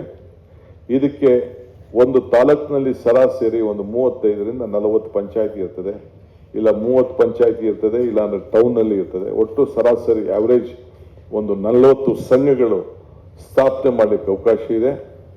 100ರಿಂದ 250 ಜನ ಸದಸ್ಯರು 16 ವರ್ಷದಿಂದ 35 ವರ್ಷದವರೆಗೂ ಕೂಡ ಇಲ್ಲ 40 ವರ್ಷದವರೆಗೂ ಕೂಡ ಆಗಬೇಕು ಅಂತೇಳಿ ಈಗಾಗಲೇ ನಾವು ಮಾರ್ಗದರ್ಶನವನ್ನು ಕೊಟ್ಟಿದ್ದೇವೆ. ಒಬ್ಬ ಸರ್ಕಾರಿ ನೌಕರರು ಯಾರ್ಯಾರು ಇರ್ತಾರೆ ಅಧಿಕಾರಿಗಳು, ಅವರು ಅದಕ್ಕೆ ಮುಂದಾಳತ್ವವನ್ನು ಮಧ್ಯಸ್ಥಿಕೆಯನ್ನು ವಹಿಸಿ ನಾಯಕತ್ವವನ್ನು ಬೆಳೆಸಬೇಕು ಅನ್ನೋ ದೃಷ್ಟಿಯಿಂದ ಯುವಕರಲ್ಲಿ ಕ್ರೀಡೆ, ಸಾಂಸ್ಕೃತಿಕವಾದದ್ದು ಮತ್ತು ಸಂವಿಧಾನವಾದಂಥ ಎಲ್ಲ ವಿಚಾರಗಳನ್ನ ಚರ್ಚೆ ಮಾಡಿ ನಾಯಕತ್ವ ಗುಣ ಆಗಲಿ ಅಂತೇಳಿ ಪಂಚಾಯತಿಯಿಂದ ಪಾರ್ಲಿಮೆಂಟ್ವರೆಗೂ ಕೂಡ ನಾಯಕರಾಗಬೇಕು. ಹೆಣ್ಮಕ್ಳನ್ನು ಕೂಡ ಹೊಸದಾಗಿ ನಾವು ತಯಾರು ಮಾಡಬೇಕು. ರಾಜೀವ್ ಗಾಂಧಿ ಅವರು ಒಂದಿನ ನನಗೆ 73ನೇ 74ನೇ ತಿದ್ದುಪಡಿಯ ಸಂದರ್ಭದಲ್ಲಿ ಒಂದು ಮಾತು ಹೇಳಿದ್ರು, A leader is one create leaders not followers ಅಂತ ಒಂದು ಮಾತನ್ನ ಅವತ್ತು ಸಂದರ್ಭದಲ್ಲಿ ನಾನು ಜಿಲ್ಲಾ ಪಂಚಾಯತಿ ಮೆಂಬರ್ ಆದಾಗ ನಮ್ಮ ಜಯಪ್ರಕಾಶ್ ನಾರಾಯಣ್ ಅವರ ಏನೋ ಇಲ್ಲೊಂದು ಸೆಂಟರ್ ಇದೆ, ಆ ಸಂದರ್ಭದಲ್ಲಿ ಹೇಳಿದ ಮಾತು ನನ್ನ ತಲೆಯಲ್ಲಿದೆ. ಅದು ನೆನಪಿನಲ್ಲಿ ಇವತ್ತು ನಾವು 10,000 ಯುವ ಶಕ್ತಿ ಭಾರತ್ ಜೋಡೋ ಯುವಕ ಸಂಘವನ್ನ ಪ್ರಾರಂಭ ಮಾಡಲಿಕ್ಕೆ 1,000 ಕೋಟಿ ರೂಪಾಯಿಯನ್ನ ನಿಗದಿ ಮಾಡಿದ್ದೇವೆ. ಪಕ್ಷಾತೀತವಾಗಿ, ಜಾತ್ಯತೀತವಾಗಿ ಎಲ್ಲ ಥರದವರು ಯುವಕರು ಕೂಡ ಸಂಘಟನೆಯಾಗಿ ಆ ಒಂದು ಐಕ್ಯತೆ ಮನೋಭಾವವನ್ನು ಮೂಡಿಸುವಂತ ಒಂದು ಕಾರ್ಯಕ್ರಮವನ್ನು ರೂಪಿಸಿದ್ದೇವೆ. ನೀವೆಲ್ಲ ಕೂಡ ಸಿದ್ಧತೆ ಆಗಬೇಕು. ಯುವಕರನ್ನ ಸದಸ್ಯರು ಮಾಡಬೇಕು. ಈ ಸಂವಿಧಾನವನ್ನ ರಕ್ಷಣೆ ಮಾಡಬೇಕು. ಇದಕ್ಕೆ ಈ ಭಾರತ್ ಜೋಡೋ ಯುವಕ ಸಂಘಕ್ಕೆ ಎಲ್ಲರೂ ಕೂಡ ಸದಸ್ಯರಾಗಲಿಕ್ಕೆ ನೀವು ಪ್ರೇರಣೆಯನ್ನು ಮಾಡಬೇಕು. ಕೇವಲ 10 ರೂಪಾಯಿ ಗೌರವದಿಂದ ಅದಕ್ಕೆ ಸದಸ್ಯರಾಗುವಂಥದ್ದು. 16 ವರ್ಷದಿಂದ 45, 35, 40 ವರ್ಷ ಅಂತ ಹೇಳಿ ಈಗಾಗಲೇ ಪರಮೇಶ್ವರ್ ಅವರು ಅದಕ್ಕೆ ಆದೇಶವನ್ನು ಈಗಾಗಲೇ ಹೊರಡಿಸಿದ್ದಾರೆ. ಅದಕ್ಕೆ ಈಗಾಗಲೇ ಈ ತಿಂಗಳಲ್ಲೇ ಅದು ನೋಂದಣಿ ಕಾರ್ಯಕ್ರಮ ಪ್ರಾರಂಭ ಆಗ್ತದೆ. ನಾನು ಅವ್ರಿಗೆ ಕೆಲವು ಡೈರೆಕ್ಷನ್ಸ್ ಕೊಟ್ಟಿದ್ದೇನೆ. ಒಂದು ಲೋಗೋ ಹೊಸ ಕ್ರಿಯೇಟ್ ಮಾಡಬೇಕು ಅಂತ ಹೇಳಿ ಅದಕ್ಕೆ ಹೇಳಿದ್ದೇನೆ. ಸೊ ಇದು ಮುಂದಿನ ಏನು ಇವತ್ತು ಕ್ವಿಟ್ ಇಂಡಿಯಾ ಚಳವಳಿ ಏನು ನಡೀತಾ ಇದೆ ಅದಕ್ಕೆ ಮುಂದಕ್ಕೆ ಪೂರಕವಾಗಿ ಈ ದೇಶದಲ್ಲಿ ಮತ್ತೆ 28ರಲ್ಲಿ ಈ ರಾಜ್ಯಕ್ಕೆ ಒಂದು ಹೊಸ ಸೂಚನೆ, 29ರಲ್ಲಿ ಮತ್ತೆ ಈ ದೇಶವನ್ನು ಉಳಿಸಿಕೊಳ್ಳಲಿಕ್ಕೆ ಒಂದು ದೊಡ್ಡ ಎಲ್ಲರೂ ಕೂಡ ಸಹಬಾಳುತ್ವದ ಒಂದು ದೊಡ್ಡ ಕಾರ್ಯಕ್ರಮವನ್ನು ಮಾಡಿ ಒಗ್ಗಟ್ಟಿನಿಂದ, ಇದು ರಾಜಕಾರಣ ಅಲ್ಲ, ಈ ದೇಶ ಉಳಿಬೇಕು ಅನ್ನೋ ದೃಷ್ಟಿಯಿಂದ ಇಂಥ ಕಾರ್ಯಕ್ರಮವನ್ನು ನಾವು ಮಾಡಬೇಕಾಗಿದೆ. ಸೊ ಅದಕ್ಕೆ ನೀವೆಲ್ಲ ಕೂಡ ತಯಾರಾಗಬೇಕು. ಈಗ SIR ಬಂದಿದೆ. SIR ಬಗ್ಗೆ ಈಗ ನಮ್ಮ ರಾಜ್ಯ, ಬೇರೆ ರಾಜ್ಯ ಕೂಡ ನಾವು ಸ್ವಲ್ಪ ಮುಂದೆ ಪ್ರಯತ್ನವನ್ನು ಮಾಡ್ತಾ ಇದ್ದೇವೆ. ಅದು ಕೂಡ 1 ಲಕ್ಷ 1 ಕೋಟಿ ವೋಟನ್ನ ಡಿಲೀಟ್ ಮಾಡಲಿಕ್ಕೆ ಈಗಾಗಲೇ ಕೆಲವೆಲ್ಲ ದೊಡ್ಡ ಕಾರ್ಯಕ್ರಮ ರೂಪ ಆಗಿದ್ದು ನಾವೆಲ್ಲ ಮಾಧ್ಯಮದಲ್ಲಿ ನಾವು ನೋಡಿದ್ದೇವೆ. ನಮ್ಮ ಕಾರ್ಯಕರ್ತರಿಗೆ ನಾನು ಮನವಿ ಮಾಡ್ಕೊಳ್ತೇನೆ, ನಮ್ಮ BLAಗಳು ಮನವಿ ಮಾಡ್ಕೊಳ್ತಾ ಇದ್ದೇನೆ, ಇದು ನೀವು ನಿಮ್ಮ ಹಕ್ಕನ್ನ ಉಳಿಸ್ಕೊಳ್ತಾ ಇದ್ದೀರಿ. ನಮ್ಮ ಮತ ನಮ್ಮ ಹಕ್ಕು, ನಮ್ಮ ಮತ ನಮ್ಮ ಭವಿಷ್ಯ. ಈ ಸಂದರ್ಭದಲ್ಲಿ ತಾವು ನಿಮ್ಮ ಬದುಕಿಗೆ ನಿಮ್ಮ ಮತವನ್ನ ನಾವು ಉಳಿಸ್ಕೊಳ್ಬೇಕು. ಇವತ್ತು ಏನು 5 ಗ್ಯಾರಂಟಿಯನ್ನು ನಾವು ಕೊಟ್ಟಿದ್ದೇವೆ, ಯಾರಿಗೋಸ್ಕರ ಕೊಟ್ಟು? ಜಾತಿ, ಪಕ್ಷ, ಮತ, ಭೇದ ಎಲ್ಲ ಮರೆತು ಎಲ್ಲರ ಆದಾಯ ಪಾತಾಳಕ್ಕೆ ಹೋಗ್ತಾ ಇದೆ, ಬೆಲೆಗಳು ಗಗನಕ್ಕೆ ಹೋಗ್ತಾ ಇದೆ. ಆದ್ರೂ ಕೂಡ ಮಾನಸಿಕವಾಗಿ ಯಾರು ಕೂಡ ಕುಗ್ಬಾರ್ದು ಈ ದೇಶದಲ್ಲಿ ಅನ್ನೋ ದೃಷ್ಟಿಯಿಂದ ಸುಮಾರು 55,000 ಕೋಟಿ ರೂಪಾಯಿನ ಬಜೆಟ್ ಅಲ್ಲಿ ಇಟ್ಟು ಇವತ್ತು ಆ ಕಾರ್ಯಕ್ರಮವನ್ನು ರೂಪಿಸಿದ್ದೇವೆ. ಸೊ ಅದಕ್ಕೆ ಈ ಸಂದರ್ಭದಲ್ಲಿ ಯಾರಿಗಾರು ಮತ ಇಲ್ಲ ಅಂದ್ರೆ ಈ ಒಂದು ಸೌಲಭ್ಯಗಳನ್ನು ಕೊಡಲಿಕ್ಕೆ ಬಹಳ ಕಷ್ಟ ಆಗ್ತದೆ. ಈಗಾಗಲೇ ಬಿಹಾರ್ನಲ್ಲಿ, ಈಗಾಗಲೇ ವೆಸ್ಟ್ ಬೆಂಗಾಲ್ನಲ್ಲಿ ಯಾರಿಗೆ ಮತ ಹಕ್ಕಿಲ್ಲ, ಆ ಮತಕ್ಕೆ ಎಲ್ಲ ಸರ್ಕಾರದ ಸೌಲಭ್ಯಗಳನ್ನ ಕೇಂದ್ರ ಸರ್ಕಾರ ನಿಲ್ಲಿಸಿರೋದು ತಾವೆಲ್ಲ ಕೂಡ ಗಮನದಲ್ಲಿ, ಇವೆಲ್ಲ ಮಾಧ್ಯಮದಲ್ಲಿ ತಾವೆಲ್ಲ ನೋಡಿದ್ದೀರಿ. ಆ ದೃಷ್ಟಿಯಿಂದ ಇವತ್ತು ನಾನು ತಿರ್ಗಾ ಇವತ್ತಿಂದ ಹೊಸದಾಗಿ ಅಡ್ವರ್ಟೈಸ್ಮೆಂಟ್ಗಳು, ಟಿವಿಗಳಲ್ಲಿ ಅಡ್ವರ್ಟೈಸ್ಮೆಂಟ್ ಕೊಡಬೇಕು ಅಂತೇಳಿ ಈಗಾಗಲೇ ನಾನು ಮಾರ್ಗದರ್ಶನವನ್ನು ಕೊಟ್ಟಿದ್ದೇನೆ.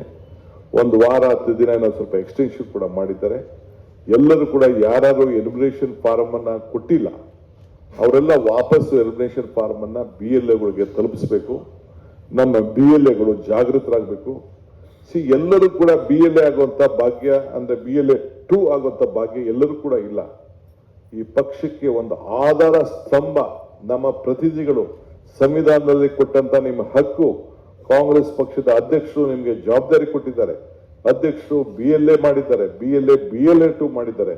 ಎಲ್ಲರೂ ಕೂಡ BLAಗಳು ಆಗ್ಬೋದಾಗಿತ್ತು. ಆದ್ರೆ ನಿಮ್ಗೆ ಏನು ಈ ಅವಕಾಶ ಸಿಕ್ಕಿದೆ ಅದನ್ನ ಪ್ರಾಮಾಣಿಕವಾಗಿ ಈ ತ್ರಿವರ್ಣ ಧ್ವಜವನ್ನ ಉಳಿಸ್ಕೊಳ್ಳಿಕ್ಕೆ ಈ ದೇಶದಲ್ಲಿ ಕಾಂಗ್ರೆಸ್ ಪಕ್ಷ ಮತ್ತೆ ಅಧಿಕಾರಕ್ಕೆ ಬಂತು. ರಾಹುಲ್ ಗಾಂಧಿ ಅವರು ಈ ದೇಶದ ಪ್ರಧಾನಮಂತ್ರಿ ಮಾಡಲಿಕ್ಕೆ ಅದೊಂದು ಪೂರ್ವಕವಾದಂತ ಹೆಜ್ಜೆ ಅಂತ ಹೇಳಲಿಕ್ಕೆ ನನಗೆ ಬಹಳ ಸಂತೋಷ ಆಗ್ತದೆ. ಆದ್ರಿಂದ ಈ ಡಿಲಿಷನ್ ಕಾರ್ಯಕ್ರಮದಲ್ಲಿ ತಾವು ಬಹಳ ಹುಷಾರಾಗಿರಬೇಕು. ಯಾರು ಯುವಕರು 18 ವರ್ಷ ಆಗಿದೆ, ಯಾರು 18 ವರ್ಷ ಆಗಿದೆ ಅವರೆಲ್ಲರೂ ಕೂಡ ಎಲ್ಲೆಲ್ಲಿ ವೋಟ್ ಇಲ್ಲ ಮತ್ತೆ ಫಾರಂ 6 ಕೊಡ್ಲಿಕ್ಕೆ ಅವಕಾಶ ಇದೆ. ಅದನ್ನ ಕೂಡ ತಾವೆಲ್ಲ ಕಾರ್ಯಕರ್ತರು ಬೇರೆ ಬಿಡಿ. ಇದು ಫಸ್ಟ್ ಮತದಾನದ ಹಕ್ಕು. ಮತ ಇದ್ರೆ ನಿಮ್ಮ ಬದುಕು, ಮತ ಇಲ್ಲ ಅಂದ್ರೆ ನಿಮ್ಮ ಬದುಕಿಲ್ಲ, ನಿಮ್ಮ ಧ್ವನಿ ಇಲ್ಲ. ಯಾವ ಮುಖಾಂತರ ನೀವು ಪಂಚಾಯತಿಂದ ಪಾರ್ಲಿಮೆಂಟ್ ಅನ್ನ ನಾಯಕರನ್ನ ನೀವು ಆಯ್ಕೆ ಮಾಡ್ತೀರಿ? ಮತದ ಮುಖಾಂತರ. ಆವತ್ತು ಬೇಕಾದಷ್ಟು ಜನ ಬಿಜೆಪಿಯವರೆಲ್ಲ ಟೀಕೆ ಮಾಡಿದ್ರು, ಜನಸಂಘದವರು ಟೀಕೆ ಮಾಡಿದ್ರು, ದಳದವರು ಜನತಾ ಪಾರ್ಟಿ ಅಂತ ಇತ್ತು ಆಗ ಟೀಕೆ ಮಾಡ್ತಿದ್ರು. ರಾಜೀವ್ ಗಾಂಧಿ ಅವರು 21 ವರ್ಷದಿಂದ 18 ವರ್ಷಕ್ಕೆ ಮತ ಇಳಿಸಂತ ಸಂದರ್ಭದಲ್ಲಿ ನಾನು ಚಂದ್ರಶೇಖರ್ ಮೂರ್ತಿ ಅವ್ರ ಹತ್ರ ಫಾರಂ ತೆಗೆದುಕೊಂಡು ನಾನು ಪಾರ್ಲಿಮೆಂಟ್ ಅಲ್ಲಿ ಆ ಸಂದರ್ಭ ನಡೆದಾಗ ಹೋಗಿ ನಾನು ಕೂತಿದ್ದೆ. ಆ ಫೈನಲ್ ಡಿಸ್ಕಷನ್ ನಡೀತಿದ್ದು. ಎಲ್ಲರೂ ಯುವಕರಿಗೆ ನಂಬಿಕೆ ಇಡ್ತಾ ಇದ್ದೀರಿ, ಯುವಕರಿಂದ ಹಾಳಾಗ್ತದೆ ಈ ದೇಶ, ಈ ಕಡಿಮೆ ಮಾಡಬಾರ್ದು ಅಂತ ವಿರೋಧ ಪಾರ್ಟಿಯವರು ಹೇಳಿದ್ರು. ಆದ್ರೆ ರಾಜೀವ್ ಗಾಂಧಿ ಅವರು ಒಂದು ಮಾತು ಪಾರ್ಲಿಮೆಂಟ್ ಅಲ್ಲಿ ಏನ್ ಹೇಳಿದ್ರು ಅಂತಂದ್ರೆ, ನೋಡಿ 16ನೇ ವಯಸ್ಸಿನ ಯುವಕರಿಗೆ ಯಾರು SSLC ಪಾಸ್ ಮಾಡಿರ್ತಾರೆ ಆ ಪಾಸ್ ಮಾಡಿದಂತ ಯುವಕರಿಗೆ ನಾವು ನಮ್ಮ ಏನು ಮಿಲಿಟರಿಗೆ ತೆಗೆದುಕೊಂಡು ಅವನಿಗೆ ಉದ್ಯೋಗವನ್ನ ಕೊಡ್ತೇವೆ. ಅವನ್ ಕೊಟ್ಬಿಟ್ಟು ಈ ದೇಶ ಕಾಯಿ ಅಂತೇಳಿ ಅವನಿಗೆ ಬಂದೂಕವನ್ನ ಕೊಟ್ಟು ನಮ್ಮ ದೇಶದ ಭಾಗದಲ್ಲಿ ಗಡಿ ಭಾಗದಲ್ಲಿ ಅವನಿಗೆ ಬಂದೂಕ ಕೊಟ್ಟು ನಾವು ಅವನಿಗೆ ರಕ್ಷಣೆ ಮಾಡುವಂತ ಹೇಳ್ತೇವೆ. ಆದ್ರೆ ಇವತ್ತು ನಾವು ಪ್ರಜಾಪ್ರಭುತ್ವ ವ್ಯವಸ್ಥೆಯಲ್ಲಿ ಪಂಚಾಯತಿಂದ ಪಾರ್ಲಿಮೆಂಟ್ ವರೆಗೂ ಆ ಈ ದೇಶ ಕಾಯಿ ಅಂತೇಳಿ ಆ ಯುವಕನ ನಂಬಿ ಬಂದೂಕ ಕೊಡ್ತೇವೆ. ಆದ್ರೆ ಪಂಚಾಯತಿಯಿಂದ ಪಾರ್ಲಿಮೆಂಟ್ ವರೆಗೂ ನಾಯಕರನ್ನ ಆಯ್ಕೆ ಮಾಡ್ಕೊಳ್ಳಿಕ್ಕೆ ಆ ಯುವಕನನ್ನ ನಾವು ನಂಬಲಿಲ್ಲ ಅಂತಂದ್ರೆ ನಾನು ಈ ಸ್ಥಾನದಲ್ಲಿ ಇರ್ಲಿಕ್ಕೆ ಅಲ್ಲ ಅಂತ ಹೇಳಿ ನಾನು ಭಾವಿಸ್ಕೊಂಡಿದ್ದೇನೆ. ನನಗೆ ಈ ದೇಶದ ಯುವಕರ ಮೇಲೆ ನಂಬಿಕೆ ಇದೆ. ಅದಕ್ಕೆ ಈ ಒಂದು ಸಂವಿಧಾನದ ತಿದ್ದುಪಡಿಯನ್ನ ನಾವು ಮಾಡ್ತಾ ಇದ್ದೇವೆ. ನೀವು ಸಹಕಾರ ಕೊಡಬೇಕು ಅಂತ ಹೇಳಿ ಮನವಿ ಮಾಡಿ ಅವತ್ತು ಈ ರಾಷ್ಟ್ರಕ್ಕೆ 21 ವರ್ಷದಿಂದ 18 ವರ್ಷದಲ್ಲೂ ಕೂಡ ಮತದಾನ ಹಕ್ಕು ಬಂತು. ಸೊ ಹಂಗೆ ಇದು ಯುವ ಜನಾಂಗದ ಒಂದು ದೊಡ್ಡ ಶಕ್ತಿ ತುಂಬುವಂಥದ್ದು ಯಾವ್ದಾದ್ರು ಸಂದರ್ಭದಲ್ಲಿ ಈ ದೇಶದಲ್ಲಿ ನಡೆದಿದೆ ಅಂದರೆ ಕಾಂಗ್ರೆಸ್ ಸರ್ಕಾರ ಇದ್ದಾಗ ಮಾತ್ರ ಇವತ್ತು ನಡೆದಿದೆ. ಇವತ್ತು ನಾವು ಮತ್ತೊಂದು ನೇರವಾಗಿ ಮತದಾರರ ದರೋಡೆ ಇವತ್ತು ನಡೀತಾ ಇದೆ. ನಾವೀಗ ಕ್ವಿಟ್ ವೋಟ್ ಚಳವಳಿ ಮಾಡಬೇಕಾದಂತ ನಮ್ಮ ಕರ್ತವ್ಯ ಇದೆ. ಈ ವೋಟ್ ಚೋರಿ ಚಳವಳಿ ಏನ್ ನಡೀತಾ ಇದೆ ಅದರ ವಿರುದ್ಧ ನಾವು ಈಗ ಹೋರಾಟವನ್ನ ಮಾಡಬೇಕಾದಂತ ಒಂದು ಪರಿಸ್ಥಿತಿ ಇದೆ. ಆದ್ರಿಂದ ತಾವೆಲ್ಲರೂ ಕೂಡ ಈ ಸಂದರ್ಭದಲ್ಲಿ ನಾನು ನಮ್ರತೆಯಿಂದ ಮನವಿ ಮಾಡ್ಕೊಳ್ತಾ ಇದ್ದೇನೆ. ಎಲ್ಲ ಕೆಲಸಗಳನ್ನ ಬದಿಗಿಟ್ಟು ಇವತ್ತು ನೀವು ಈ ವೋಟ್ ಚೋರಿ ಚಳವಳಿ ಏನು ನಡೀತಾ ಇದೆ ಅದರ ವಿರುದ್ಧವಾಗಿ ಈ ಮತದಾನದ ಹಕ್ಕನ್ನ ಉಳಿಸ್ಕೊಳ್ಳಿಕ್ಕೆ ನಾವು ವೋಟ್ ಚೋರಿ ಚಳವಳಿಯನ್ನ ನಾವೀಗ ಕ್ವಿಟ್ ವೋಟ್ ಚೋರಿ ಚಳವಳಿಯನ್ನ ನಾವು ಮಾಡಬೇಕು ಅಂತೇಳಿ ಎಲ್ಲ ರಾಜ್ಯದ ಎಲ್ಲ ಕಾರ್ಯಕರ್ತರು ಕೂಡ ನನ್ನ ನಮ್ರತೆಯಿಂದ ನಾನು ಮನವಿಯನ್ನ ನಾನು ಮಾಡ್ತಾ ಇದ್ದೇನೆ. ಸೊ ನಮ್ಮ ವಾರ್ಡ್ನಲ್ಲಿ ನಾವೆಲ್ಲ ಇವತ್ತು ಮಾಡಬೇಕು. ಈಗ ಯುವಕರು ಉದ್ಯೋಗ ಇಲ್ಲ, ದೊಡ್ಡ ರಣರಂಗ ನಡೀತಾ ಇದೆ ದೇಶದಲ್ಲಿ. ಇವತ್ತು ಎಂಪ್ಲಾಯ್ಮೆಂಟ್ ವಿಚಾರದಲ್ಲಿ ಇರ್ಬೋದು, ನೀಟ್ ವಿಚಾರದಲ್ಲಿ ನಡೀತಾ ಇದೆ. ಆದರೆ ಪಾರದರ್ಶಕವಾದಂತ ವಿದ್ಯಾಭ್ಯಾಸಕ್ಕೆ ನಾವು ಶಕ್ತಿಯನ್ನು ತುಂಬಬೇಕು ಅಂತ ಹೇಳಿ ನಾನು ಕೂಡ ಇದ್ರ ಬಗ್ಗೆ ದೊಡ್ಡ ಆಲೋಚನೆ ಮಾಡಿ 70,000 ಯುವಕರನ್ನ ತುಂಬಿಸುವಂತ ಈ ಒಂದು ಫಸ್ಟ್ ಫೇಸ್ ನಲ್ಲಿ ಈ ಕಾರ್ಯಕ್ರಮ ಈಗಾಗಲೇ ನಡೀತಾ ಇದೆ. ಈಗ ಯುವ ಜನಾಂಗ ಕರ್ನಾಟಕಕ್ಕೆ ಒಂದು ಶಕ್ತಿಯನ್ನು ಕೂಡ ತುಂಬುತ್ತದೆ ಅನ್ನೋದು ನಮಗೆ ನಂಬಿಕೆ ಇದೆ. ಸೊ ಪ್ರತಿಯೊಬ್ಬರು ಕೂಡ ಯುವಕರಿಗೆ ಒಂದು ಮಾರ್ಗದರ್ಶನವನ್ನು ನಾವು ಕೊಡಬೇಕಾಗ್ತದೆ. ಆ ನಿಟ್ಟಿನಲ್ಲಿ ಯುವ ಕರ್ನಾಟಕದ ಮೂಲಕ ಯುವ ಭಾರತವನ್ನು ನಿರ್ಮಾಣ ಮಾಡಬೇಕು. ನಮ್ಮ ಗುರಿ ಇಂದಲ್ಲ ನಾಳೆ ಅಲ್ಲ, 28ರ ಜೊತೆಗೆ 29 ಕೂಡ ನಮ್ಮ ಗುರಿ, ಈ ರಾಜ್ಯದ ಕಾಂಗ್ರೆಸ್ಸಿಗರ ಗುರಿ ಅನ್ನೋದನ್ನ ಕೂಡ ನಾವೆಲ್ಲ ಇಟ್ಕೊಳ್ಬೇಕಾಗ್ತದೆ. ಕಾಂಗ್ರೆಸ್ಸು ಮುಕ್ತ ಮಾಡ್ತೀವಿ ಅಂತ ಹೇಳಿ ಕೆಲವರು ಪ್ರಯತ್ನವನ್ನ ಮಾಡ್ತಾ ಇದ್ದಾರೆ. ಈ ದೇಶದಲ್ಲಿ ಕಾಂಗ್ರೆಸ್ ಶಕ್ತಿ, ಈ ದೇಶದ ಶಕ್ತಿ, ಕಾಂಗ್ರೆಸ್ ಇತಿಹಾಸ, ಈ ದೇಶದ ಇತಿಹಾಸ. ಯಾರು ಕೂಡ ಈ ಕಾಂಗ್ರೆಸ್ ಅನ್ನ ತಗಲಾಕ್ಲಿಕ್ಕೆ ಸಾಧ್ಯ ಇಲ್ಲ. ಈ ಕಾಂಗ್ರೆಸ್ ರಾಜ್ಯದ ಈಗ ದಕ್ಷಿಣ ಭಾರತದಲ್ಲಿ ತಮಿಳುನಾಡಲ್ಲಾಯ್ತಾ, ಕೇರಳಲ್ಲಾಯ್ತಾ, ಆಂಧ್ರಲ್ಲಾಯ್ತಾ, ತೆಲಂಗಾಣನಾಯ್ತಾ, ಇದು ಈ ಕೆಳಗಡೆಯಿಂದ ದೀಪ ಉರಿತದೆ, ದೀಪ ಉರಿದು ದೀಪ ಪ್ರಜ್ವಲವಾಗಿ ಬೆಳೀತದೆ. ಹಂಗೆ ಇಡೀ ಭಾರತ ಉದ್ದಗಲೂ ಕೂಡ ಇದಕ್ಕೆ ದೊಡ್ಡ ಶಕ್ತಿಯನ್ನ ತುಂಬುತ್ತದೆ. ಸೊ ತಾವು ಇದಕ್ಕೆ ಈ ಭಾರತದ ಸ್ವತಂತ್ರ ಸಂಗ್ರಾಮದಲ್ಲಿ ಯಾವ ರೀತಿ ನಿರ್ಣಾಯಕವಾದಂತಹ ತೀರ್ಮಾನವನ್ನ ಹಿಂದಿನ ಹಿರಿಯರು ಮಾಡಿದ್ರು, ಹಂಗೆ ಈ ರಾಜ್ಯದಿಂದ ಹೊಸ ಪೀಳಿಗೆ ಮಹಾತ್ಮ ಗಾಂಧೀಜಿಯವರು ಏನು ನಮಗೆ ನುಡಿಯನ್ನ ಕೊಟ್ಟರು, ಹೆಜ್ಜೆ ಹಾಕಿದ್ರು, ಈ ದೇಶಕ್ಕೆ ಯಾವ ರೀತಿ ನಾಯಕತ್ವವನ್ನು ಕೊಟ್ಟರು, ಆ ರೀತಿ ಯಾವ ಅಧಿಕಾರ ಕೂಡ ಅವರು ಬಯಸಲಿಲ್ಲ. ಸಂಗೆ ಇವತ್ತು ಈ ದಿನ ಕೂಡ ಬಹಳ ಭಾರತೀಯರಿಗೆ ಪ್ರತಿಯೊಬ್ಬರು ಕೂಡ ರಾಷ್ಟ್ರಭಕ್ತಿ ಮತ್ತು ಜವಾಬ್ದಾರಿಯನ್ನ ನೆನಪು ಕೊಡುವಂತ ಒಂದು ಪವಿತ್ರವಾದಂತ ದಿನ ಅಂತೇಳಿ ನಾನು ತಮ್ಮಲ್ಲಿ ಕೇಳ್ಕೊಳ್ತೇನೆ. ನಮ್ಮ ರಾಜ್ಯದಲ್ಲೇ ಅನೇಕ ಜಾಗಗಳಿದೆ, ಇತಿಹಾಸ ಇದೆ. ಇವತ್ತು ಚಿಕ್ಕಬಳ್ಳಾಪುರದಲ್ಲಿ ಇರ್ಬೋದು, ಶಿವಮೊಗ್ಗದ ಶಿಕಾರಿಪುರದ ಈಸೂರು ಇರ್ಬೋದು, ಇಂಥ ಅನೇಕ ನಮ್ಮ ರಾಜ್ಯದಲ್ಲಿ ಮದ್ದೂರಿನಲ್ಲಿ ಇರ್ಬೋದು, ಎಲ್ಲ ಕೂಡ ಇದೆ. ನಿನ್ನೆ ತಾನೇ ಅದಕ್ಕೊಂದು ಹೊಸ ಸಮಿತಿ ಮಾಡಬೇಕು ಅಂತೇಳಿ ಮದ್ದೂರಿನಲ್ಲಿ ನಾನು MLA ಅವರು ರಿಕ್ವೆಸ್ಟ್ ಮಾಡೋದಂತ. ಪಾಪ MLA ಅವರು ಕೂಡ ಸ್ವಂತ ಜಾಗವನ್ನ ನಾನು ಮದ್ದೂರಿನಿಂದ ಒಂದು ಜಾಗ ಉಚಿತವಾಗಿ ಕಾಂಗ್ರೆಸ್ ಕಚೇರಿಗೆ ಕಟ್ತೇನೆ ದೇವಸ್ಥಾನಕ್ಕೆ ಅಂತೇಳಿ ಗಿಫ್ಟ್ ಕೊಟ್ಟರು. ನಾನೇ ಹೋಗಿ ಗಿಫ್ಟ್ ರಿಸೀವ್ ಮಾಡಿಕೊಂಡು ರಿಜಿಸ್ಟರ್ ಮಾಡಿಕೊಂಡು ನಾನು ಬಂದಿದ್ದೇನೆ. ಸಂಗೆ ಈ ನಿಸ್ವಾರ್ಥ ಸೇವೆಯನ್ನ ನಮ್ಮ ಅನೇಕರು ಕಾರ್ಯಕರ್ತರು, ಮುಖಂಡಗಳು, ನಾಯಕರಿಗೂ ಕೂಡ ಮಾಡ್ಕೊಂಡು ಬಂದಿದ್ದಾರೆ. ಇವತ್ತು ಜ್ಞಾನವೇ ಪ್ರಗತಿಯ ಮೂಲ. ಹಂಗೆ ಇವತ್ತು ನಾವೆಲ್ಲ ಕೂಡ ಯುವಕರು, ಯುವ ಕರ್ನಾಟಕ, ನವ ಭಾರತ, ಇದು ನಮ್ಮ ಮಂತ್ರವಾಗಿ ಇವತ್ತು ಉಳ್ಕೊಳ್ಬೇಕು. Faith can be a big moment. ಅದೇ ಒಂದು ಮೌಂಟನ್. ನಂಬಿಕೆ ಇಲ್ಲ ಅಂದ್ರೆ ಏನು ಮಾಡ್ಲಿಕ್ಕೆ ಸಾಧ್ಯ ಇಲ್ಲ. ಹಂಗೆ ನಮ್ಮೆಲ್ಲರೂ ಕೂಡ ದೇಶದ ಪ್ರತಿಯೊಂದರಲ್ಲೂ ಅಚಲವಾದಂತ ನಂಬಿಕೆ ಈ ಸಂದರ್ಭದಲ್ಲಿ ನಮ್ಮ ಪಕ್ಷದ ಮೇಲೆ ತಾವೆಲ್ಲ ಇಟ್ಕೊಂಡಿದ್ದೀರಿ. ಈ ಪಕ್ಷ ವ್ಯಕ್ತಿಗಲ್ಲ. ಯಾವತ್ತೂ ಕೂಡ ನಾನು ಈಗ ಅನೇಕ ಸಂದರ್ಭದಲ್ಲಿ ಹೇಳಿದ್ದೇನೆ, ವ್ಯಕ್ತಿ ಪೂಜೆ ಮಾಡಕ್ ಹೋಗ್ಬೇಡಿ, ಪಕ್ಷದ ಪೂಜೆ ಮಾಡಿ. ವ್ಯಕ್ತಿ ಮೇಲೆ ಮಾಡೋದಲ್ಲ. DK ಶಿವಕುಮಾರ್ ಇರ್ತಾನೋ, ಸಿದ್ದರಾಮಯ್ಯ ಇರ್ತಾವೋ, ಹರಿಪ್ರಸಾದ್ ಇರ್ತಾರೋ, ರಾಮಲಿಂಗಾರೆಡ್ಡಿ ಅನ್ನೋ ಮುಖ್ಯ ಅಲ್ಲ. ಈ ರಾಷ್ಟ್ರ ಧ್ವಜ ಯಾರ ಮೇಲೂ ಕೂಡ ಬೇರೆ ಕೆಲ್ಲಿ ಉಳಿಸ್ಕೊಳ್ಳಿಕ್ಕೆ ಸಾಧ್ಯ ಇಲ್ಲ. ಇದು ಕೂಡ ತಾವು ಭಕ್ತರು ಇರಲಿ ಅಂತ ಈ ಸಂದರ್ಭದಲ್ಲಿ ಹೇಳಿ, ಮುಂದೆ ಜೊತೆಗೆ ನಾನು ಪ್ರತಿಯೊಂದು ಪಂಚಾಯತಿಗೆ ಕಾರ್ಯಕರ್ತರಿಗೆ ಶಕ್ತಿ ತುಂಬಬೇಕು ಅಂತ ಹೇಳಿ ಪ್ರತಿಯೊಂದು ಪಂಚಾಯತಿಗೂ ಕೂಡ ನಾನು ಅಧ್ಯಕ್ಷರಾದ ಮೇಲೆ 15 ಜನ ನಾವು ಈ ಗ್ಯಾರಂಟಿ ಸಮಿತಿ ಸದಸ್ಯರನ್ನ ನಾವು ಮಾಡಿದ್ದು. ಈಗ ತಾಲೂಕು ಮಟ್ಟದಲ್ಲಿ, ಜಿಲ್ಲಾ ಮಟ್ಟದಲ್ಲಿ ಮಾಡಿದ್ದು. ಈಗ ಪ್ರತಿಯೊಂದು ಪಂಚಾಯತಿಲೂ ಕೂಡ 6 ಜನ ಗ್ಯಾರಂಟಿ ಸಮಿತಿ ಸದಸ್ಯನಾಗಿ ಮಾಡಿ ಈಗ ಹೊಸದಾಗಿ ಅದಕ್ಕೆ ಯಾವ ರೀತಿ ರೂಪ ಕೊಡಬೇಕು ಅಂತೇಳಿ ಪ್ರತಿ ಪಂಚಾಯತಿಗೂ ಕೂಡ 6 ಜನ ಅಂದ್ರೆ ಒಂದು 40 ಪಂಚಾಯತಿ ಇತ್ತು ಅಂದ್ರೆ ಸುಮಾರು 250-260 ಜನ ಕಾರ್ಯಕರ್ತರಿಗೆ ಗುರುಸುವಂತದ್ದು. ಸರ್ಕಾರದ ಗ್ಯಾರಂಟಿ ಏನಿದೆ, 5 ಬೆರಳು, ನಾನು ಅನೇಕ ಭಾಷಣಗಳಲ್ಲಿ ಹೇಳಿದ್ದೀನಿ, 5 ಬೆರಳು ಸೇರಿ ಈ ಕೈ ಗಟ್ಟಿ ಆಯ್ತು, 5 ಕಾರ್ಯಕ್ರಮ ಸೇರಿ ಈ ಕೈಗೆ ಮುಷ್ಟಿ ಆಯ್ತು. ಹಂಗೆ ಹೇಳಿದ್ದೇನೆ. ಚುನಾವಣೆಯಲ್ಲಿ ಹೇಳ್ದೆ, ಕಮಲ ಕೆರೆಯಲ್ಲಿದ್ದರೆ ಚಂದ, ತೆನೆ ಹೊಲದಲ್ಲಿದ್ದರೆ ಚಂದ, ಈ ದಾನ ಧರ್ಮ ಮಾಡುವ ಕೈ ಅಧಿಕಾರದಲ್ಲಿದ್ದರೆ ಮಾತ್ರ ಚಂದ ಅಂತ ಹೇಳಿದೆ. ಹಂಗೆ ಈ ದಾನ ಧರ್ಮ ಮಾಡುವ ಕೈ ವಿಧಾನಸೌಧದಲ್ಲಿ ಅಧಿಕಾರ ಇದ್ದದಕ್ಕೆ ಇವತ್ತು 1,21,00,000 ಗೃಹಲಕ್ಷ್ಮಿ ಮಹಿಳೆಯರಿಗೆ ಅಕೌಂಟ್ಗೆ ನೇರವಾಗಿ 2,000 ರೂಪಾಯಿ ಹೋಗ್ತಾ ಇದೆ. 1,60,00,000 ಕುಟುಂಬಗಳಿಗೆ 1 ಕೋಟಿ ಎಲ್ಲರಿಗೂ ಕೂಡ ಮನೆ ಗೃಹ ಜ್ಯೋತಿ ಬೆಳಗ್ತಾ ಇದೆ. ಸುಮಾರು 4 ಕೋಟಿ ಹೆಚ್ಚು ಜನರಿಗೆ ಇವತ್ತು ಅನ್ನಭಾಗ್ಯವನ್ನ ಕೊಡ್ತಾ ಇದ್ದೀವಿ. ರಾಮಲಿಂಗಾರೆಡ್ಡಿ ಅವರ ಮುಖಂಡತ್ವದ ಏನು ಶಕ್ತಿ ಯೋಜನೆ ಪ್ರಾರಂಭ ಮಾಡ್ತಾರೆ, ಪ್ರತಿದಿನ ಎಷ್ಟು ಜನ ನನ್ನ ತಾಯಂದಿರು ಉಚಿತವಾಗಿ ಪ್ರಯಾಣ ಮಾಡ್ತಾ ಇದ್ದಾರೆ, ಇದನ್ನ ನೋಡ್ತಾ ಇದ್ದೀರಲ್ಲ. ಯಾವ ದೇವಸ್ಥಾನಕ್ಕಾಗಲಿ, ಯಾವ ಕೋರ್ಟ್ಗಾಗಲಿ, ಯಾವ ಸಂಬಂಧಕ್ಕಾಗಲಿ ನಿಮ್ಮನ್ನ ಬರ್ಬೇಕಾದ್ರೆ ಫ್ರೀಯಾಗೆ ಉಚಿತವಾಗಿ ಬಸ್ಸಲ್ಲಿ ಹೋಗ್ತಾ ಇದೆ, ಪ್ರಯಾಣ ಮಾಡ್ತಾ ಇರುತ್ತೆ. ಈ ಕಾರ್ಯಕ್ರಮ ಪ್ರಧಾನಮಂತ್ರಿ ಅವರು ಟೀಕೆ ಮಾಡಿದ್ರು, ಬಿಜೆಪಿಯವರು ಟೀಕೆ ಮಾಡಿದ್ರು. ಇವತ್ತು ನಮ್ಮ ಕಾರ್ಯಕ್ರಮ ನೋಡಿ, ಕಾಂಗ್ರೆಸ್ ಕಾರ್ಯಕ್ರಮ ನೋಡಿ ಇಡೀ ದೇಶದ ಕಾರ್ಯಕ್ರಮ ಆಗಿ ಇವತ್ತು ಪರಿವರ್ತನೆ ಆಗಿದೆ. ಕರ್ನಾಟಕದ ಮಾದರಿ ಈ ದೇಶಕ್ಕೆ ಮಾದರಿ ಅನ್ನೋದನ್ನ ತಾವು ನೋಡ್ಕೊಂಡು ತಾವು ಬರ್ತಾ ಇದ್ರಿ.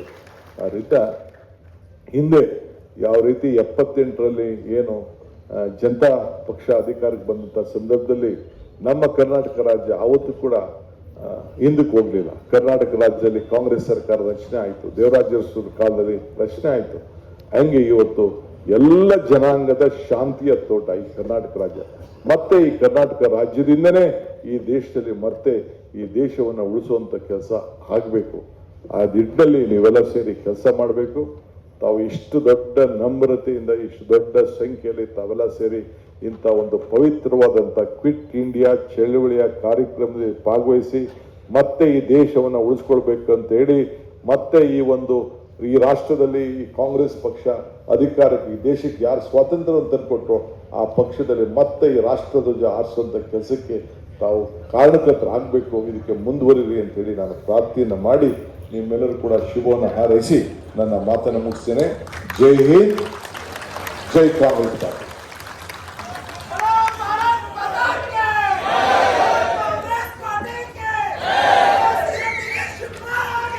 ರಾಜ್ಯದ ಮುಖ್ಯಮಂತ್ರಿಗಳು ತನ್ನ ಮನದಾಳು ಮಾತುಗಳಿಂದ ಕಾಂಗ್ರೆಸ್ ಪಕ್ಷದ ಸಂಘಟನೆ, ಸರ್ಕಾರದ ಸಾಧನೆಗಳನ್ನು ಹೇಳಿದರು.